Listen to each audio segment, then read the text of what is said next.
పూరా local. Welcome to పూరా local. ఇండియాను ఒక్క కుదుపు కుదిపేసిన కరోనా మహమ్మారి మళ్లీ వస్తుందంటే జనజీవనం మొత్తం ఒక్కసారిగా ఉలిక్కిపడుతుంది. అయితే తాజాగా రష్యాలో అంతుచిక్కని వైరస్ విజృంభిస్తున్నట్లు వార్తా సంస్థలు చెబుతున్నాయి.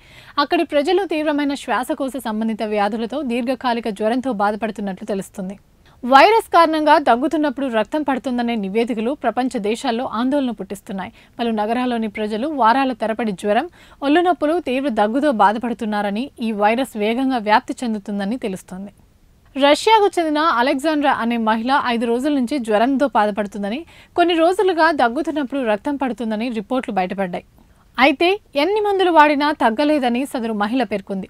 మరికొంతమంది నెటిజన్లు తాము కూడా తీవ్రమైన దగ్గు కారణంగా రక్తం పడుతోందని సోషల్ మీడియా వేదికగా పేర్కొంటున్నారు.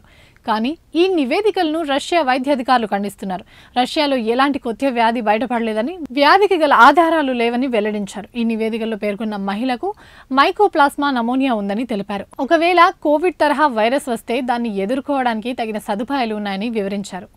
ఇవి ఇప్పటివరకు ఉన్న అప్డేట్స్. మరిన్ని అప్డేట్స్ కోసం చూస్తూనే ఉండండి పూరా లోకల్.